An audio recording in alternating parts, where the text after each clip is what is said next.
Saludos a todos ustedes de mi parte, de mi esposa y de su servidor.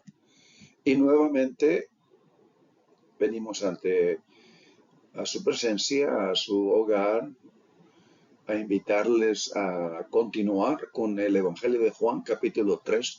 Este es el último de los videos, son tres específicamente.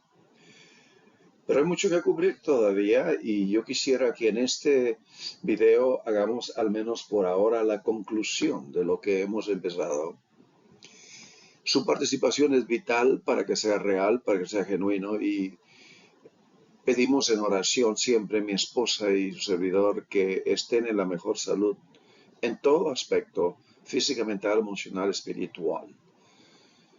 Oremos unos por otros. La antiquísima tradición contemplativa del cristianismo.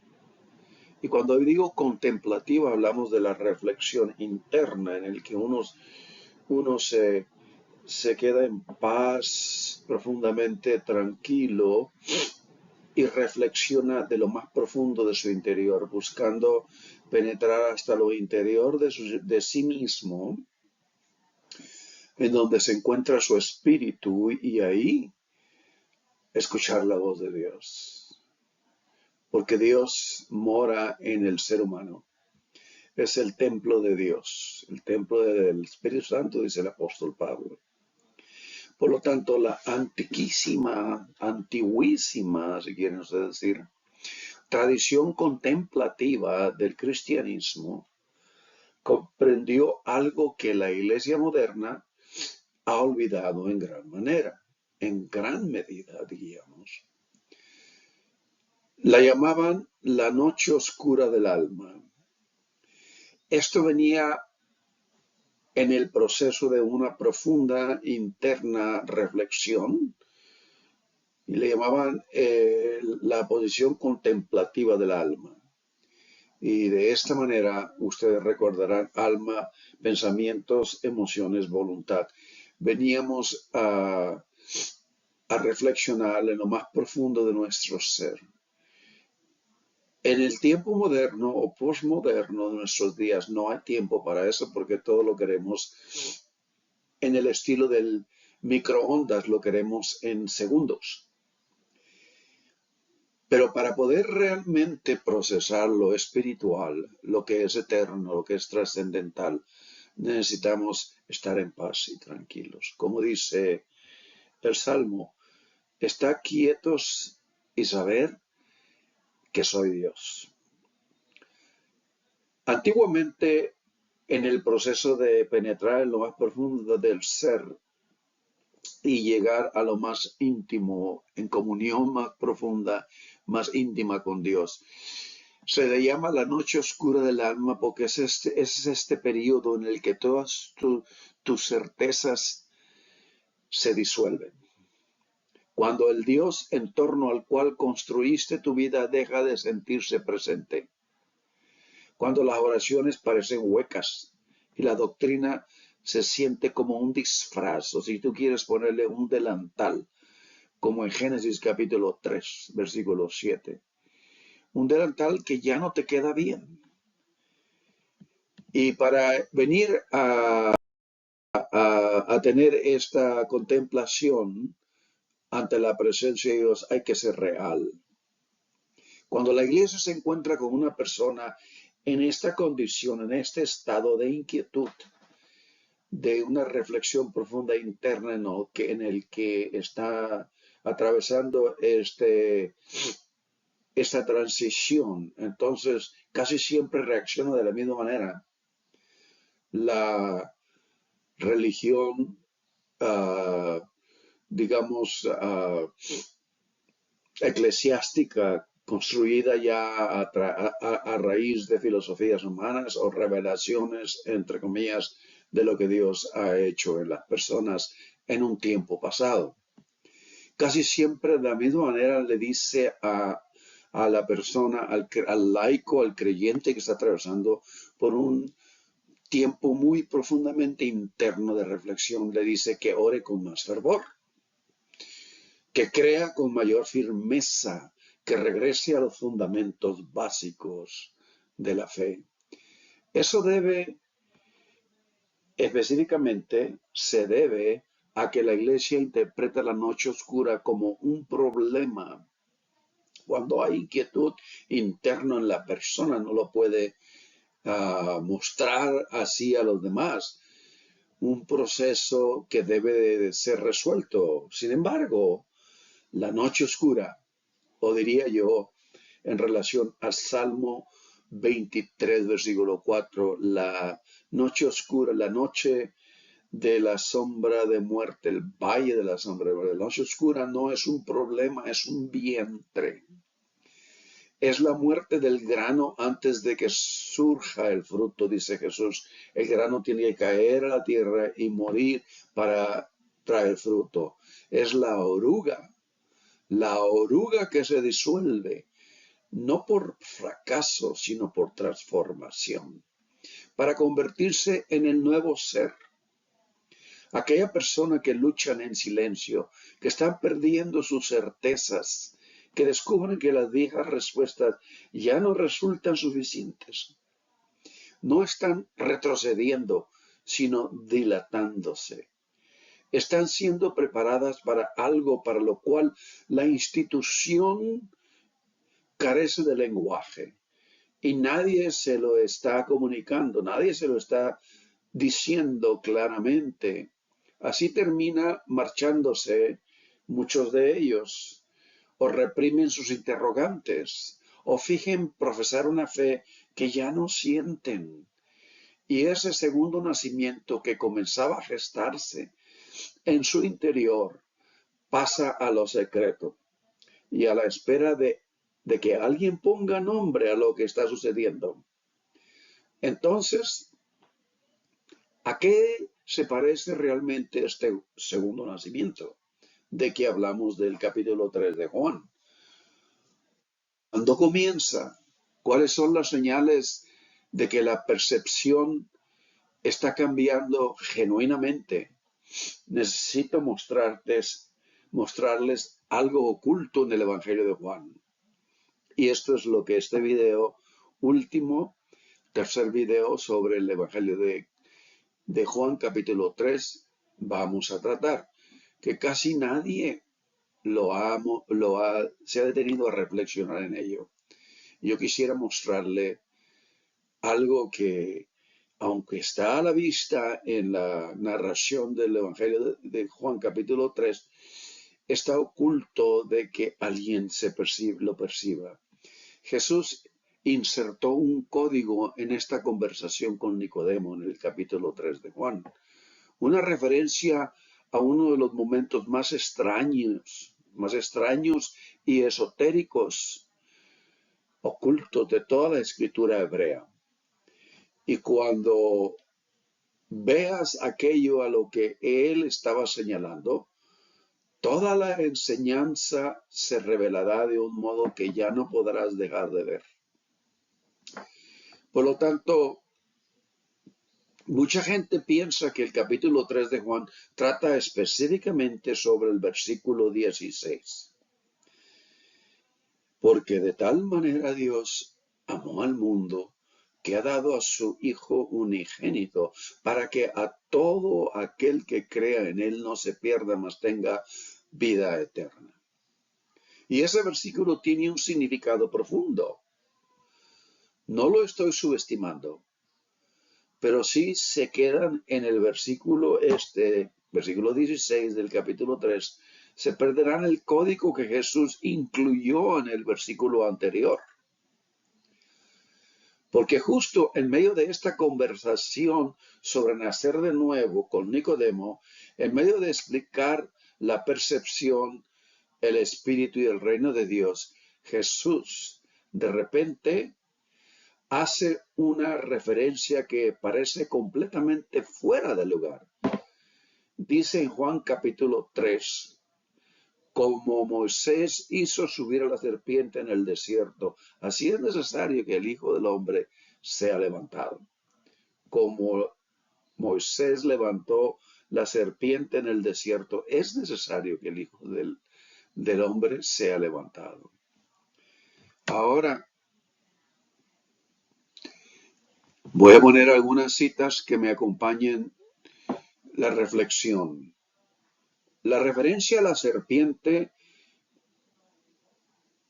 en una conversación sobre el renacimiento espiritual. ¿Por qué? Es la pregunta. Para entender lo que Jesús estaba haciendo, hay que volver a la referencia a la que hace de Números, uno de los 5 libros del Torá, Números capítulo 21, versículos 8 y 9.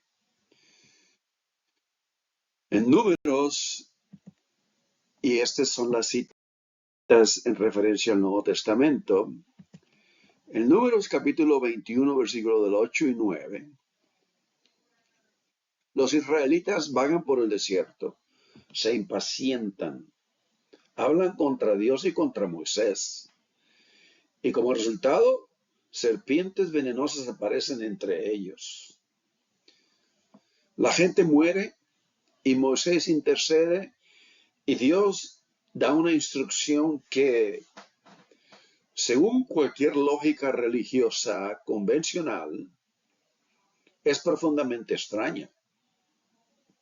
No le dice a Moisés que mate a las serpientes, no le dice a Moisés que las aleje con la oración, no le dice a Moisés que se arrepienta hasta que las serpientes se vayan,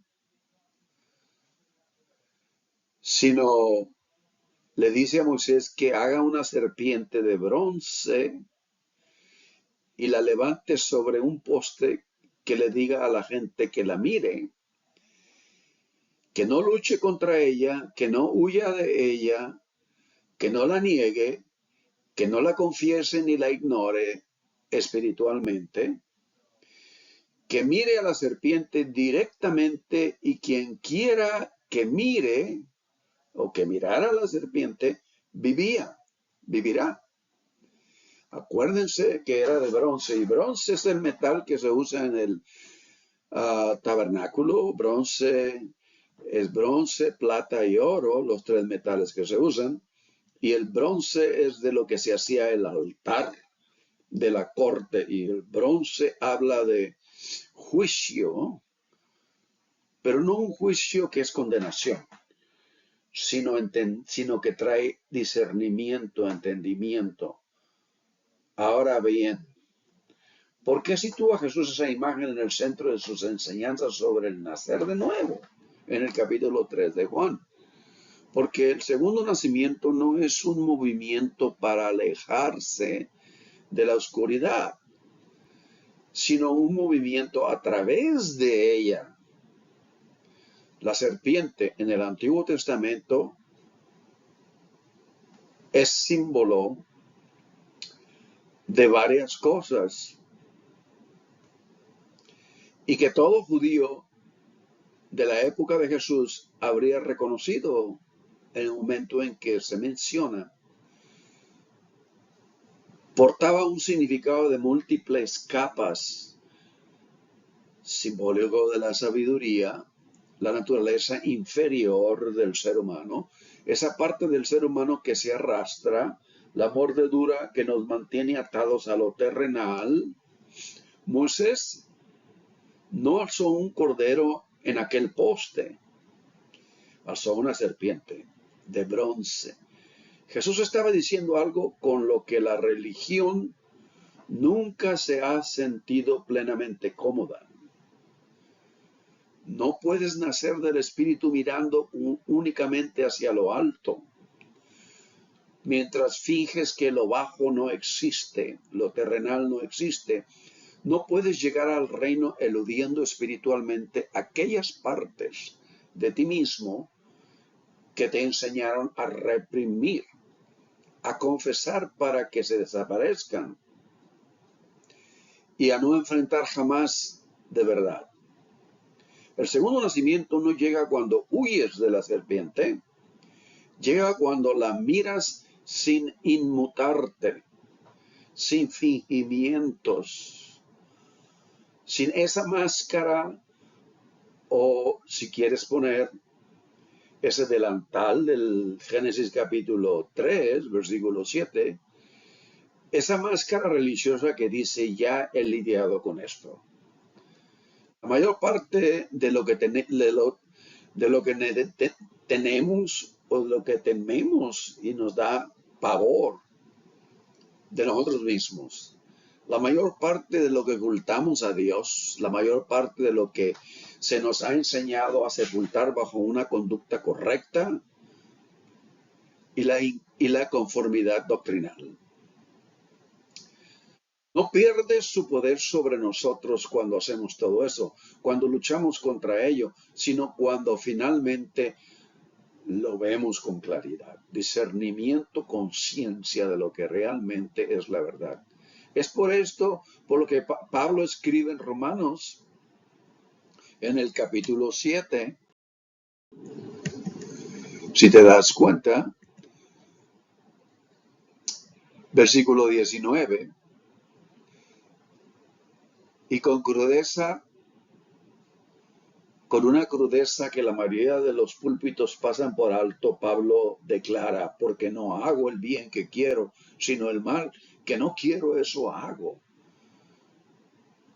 El apóstol más devoto de la iglesia primitiva, al describir una guerra civil interna, interior, no lo hace por falta de fe, sino porque aún no ha mirado plenamente, no ha despertado plenamente a un discernimiento profundamente espiritual. El segundo nacimiento comienza cuando dejas de intentar controlar tu serpiente interior y empiezas a enfrentarla directamente. Con la misma honestidad inquebrantable con la que Jesús trató a cada ser humano con el que se encontró. ¿Qué es aquello que has estado gestionando en lugar de enfrentar? ¿Cuál es la serpiente en tu vara de la que sigues intentando apartar la mirada? No tienes por qué nombrarla en esencia. Simplemente obsérvala ahora mismo. Esa observación, ese giro honesto hacia aquello de lo que te habías estado apartando es el comienzo. Ya la prueba de lo que esta jornada y no un simple momento es en esencia lo que es. Yo recuerdo cuando estaba pequeño y mi madre notaba y observaba que como niños chiquillos andábamos jugando y había un carro viejo sin llantas que estaba ahí en el patio y todos nos metíamos a jugar ahí, pero mi madre se preocupaba pensando que en ese tipo de situaciones, cuando es un carro que antiguamente ya está ahí por mucho tiempo, lleno de polvo, en fin, alguna araña, algún animalito puede llegarnos a picar y nos puede hacer daño. Y lo que ella hizo fue puso una veladora en el asiento y de lejos se veía como algo estaba ahí encendido adentro del carro, levemente encendido, y de la casa, de la ventana dentro de la casa, nos dijo, miren allá, ven aquella cosa que se está prendiendo allá, ese es el cucuy, y si se meten en ese carro los va a agarrar. Y nosotros nos llenamos de pavor. Si nosotros hubiéramos sabido que era una veladora que había puesto ahí, pues no nos hubiera dado tanto terror.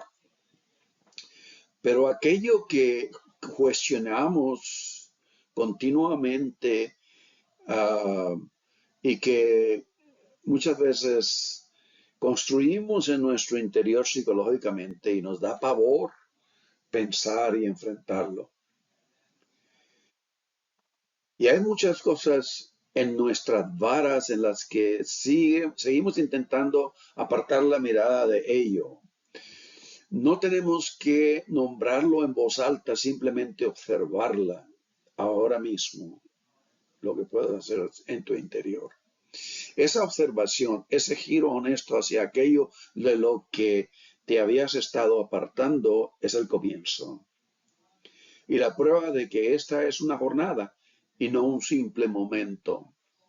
La prueba de que el propio Nicodemo recorrió este camino lentamente a lo largo de años y un gran costo personal, se encuentra justo ahí en el Evangelio de Juan, oculta a plena vista en otras dos apariciones que casi nadie vincula con el capítulo 3 de Juan, donde terminó Nicodemo, 3 años después. 3 apariciones en una plena transformación. Nicodemo aparece 3 veces en el Evangelio de Juan, solo 3 veces. Y casi nadie lee las 3 referencias de manera conjunta. La primera vez, la conversación en la que hemos estado inmersos del capítulo 3 del Evangelio de Juan.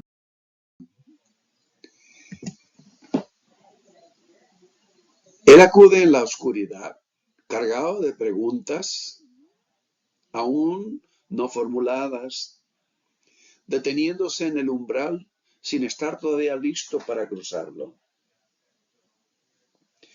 Y dialoga con Jesús en el capítulo 3 de Juan, versículo 4. La segunda ocasión se presenta en el capítulo 7 de Juan, versículo 51. Las autoridades religiosas conspiran para arrestar a Jesús. El Sanedrín está enfurecido. Y Nicodemo alza la voz con discreción, bastante discreción y cautela, desde el seno mismo del sistema que en él se encuentra y que él se encuentra en él.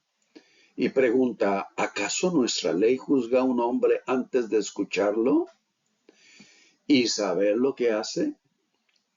Él defiende a Jesús, pero de forma algo anónima. Sigue en las sombras, ocultando el costo y calculando lo que sería verdaderamente el costo de venir a la luz. Sigue gestionando aquello que puede permitirse hacer sin perder todo aquello en torno a lo que ha construido su vida religiosamente. 3 años después del capítulo 3 de Juan, todavía no ha cruzado la línea por completo y sigue en la noche en el capítulo 7. Finalmente, la tercera vez, en el capítulo 19, versículo 39. Jesús ha sido crucificado. El movimiento de Jesús de Nazaret el Cristo parece haber terminado. Los discípulos han huido, los seguidores públicos se han dispersado. Ya no queda nada que ganar al asociarse con Jesús.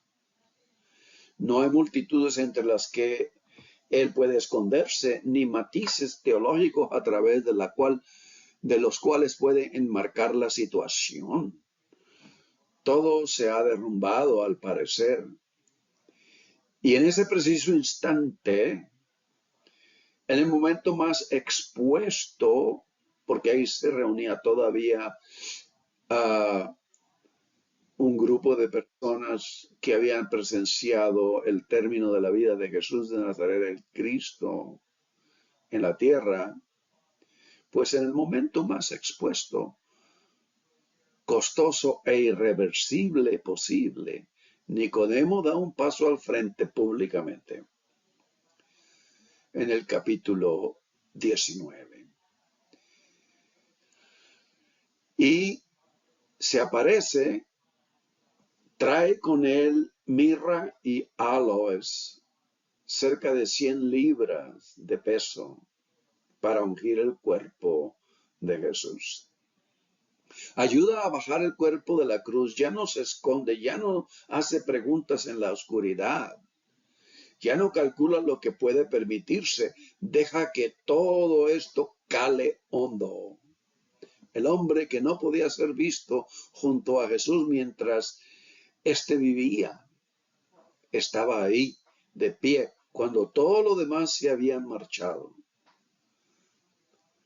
El hombre que llegó en la oscuridad se encuentra ahora a plena luz junto a la cruz, ante testigos, sin nada ya que proteger.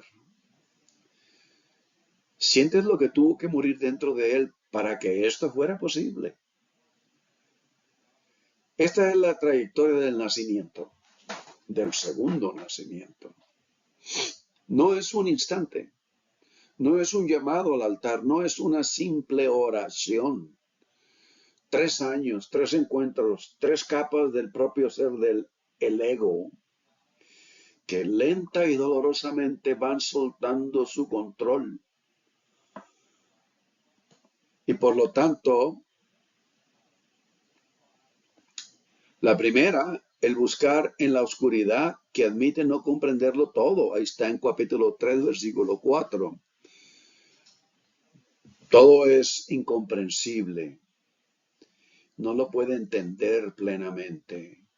La segunda, el defensor que ayuda desde las sombras. Y la tercera, el hombre que es visto por completo, plenamente expuesto, plenamente presente, sin nada ya que aparentar.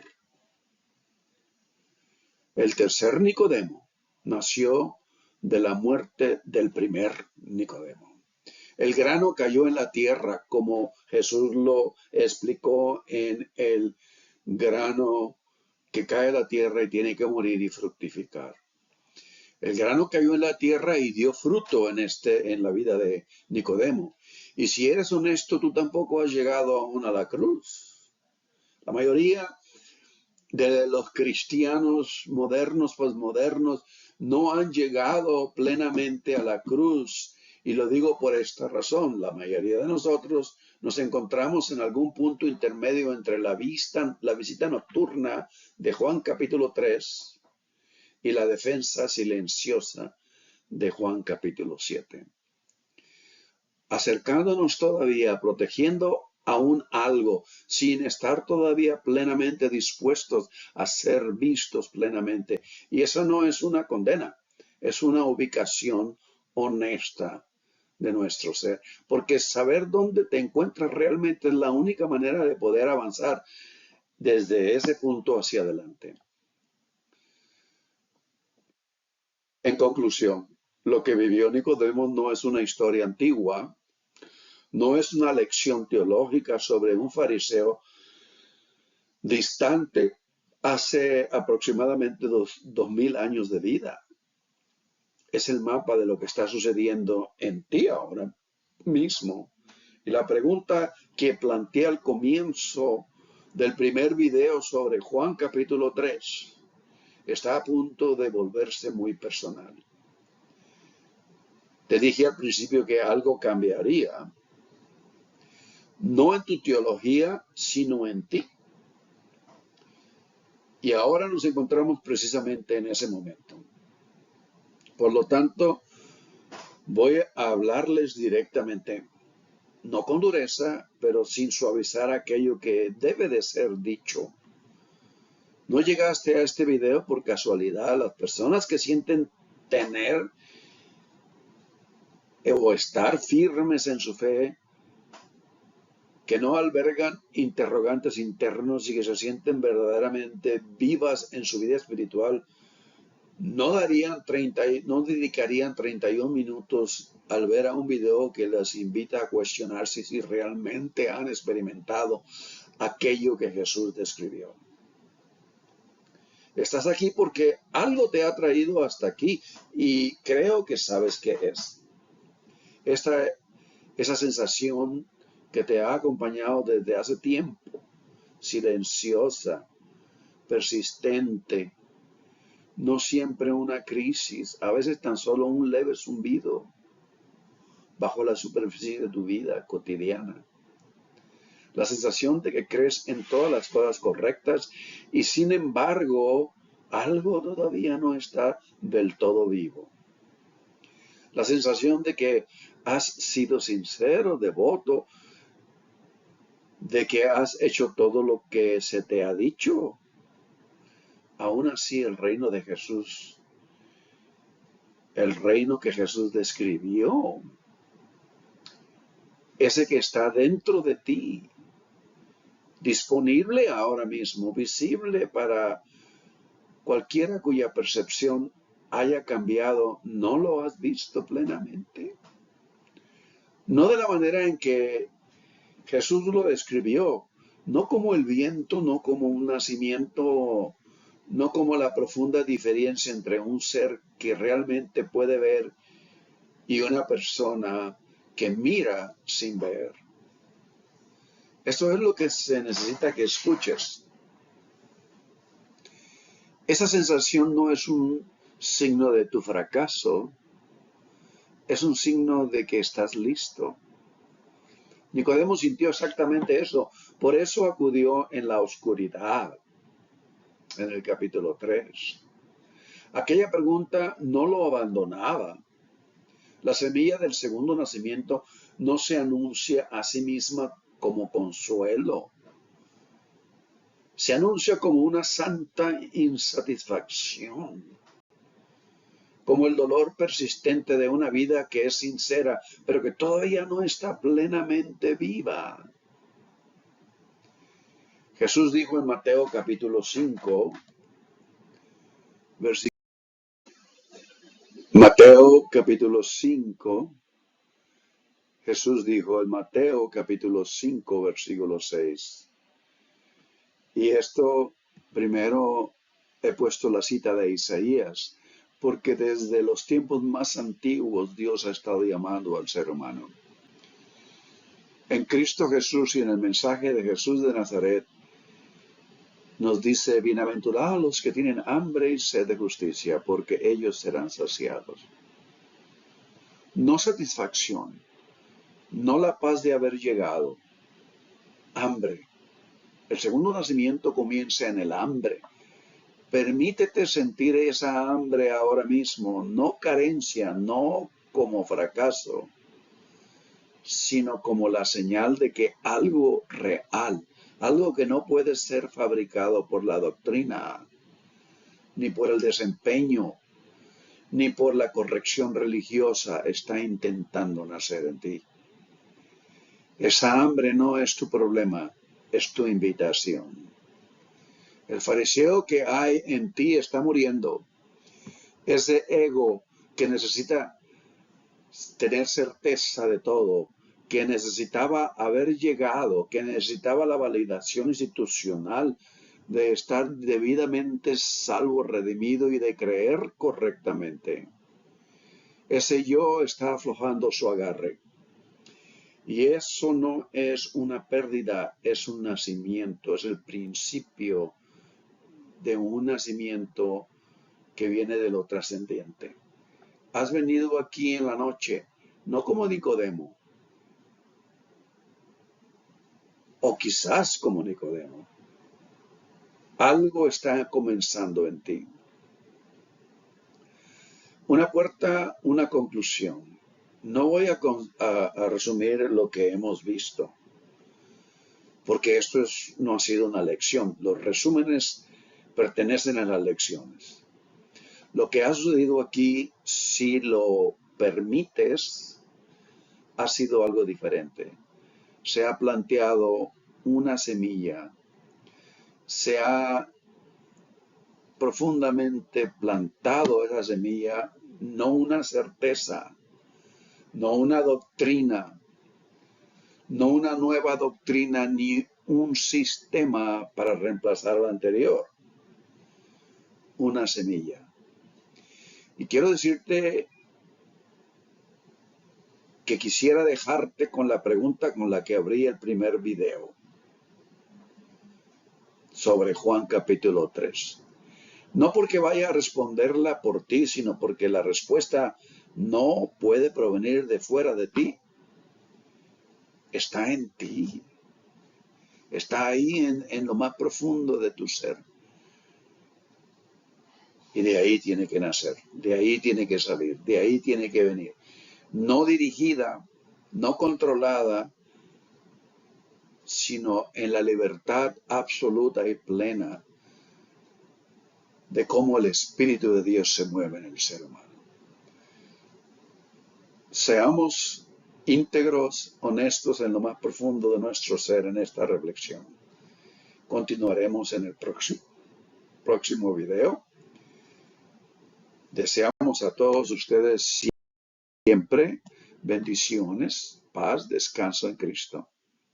Estaremos juntos de nuevo. Dios los bendiga.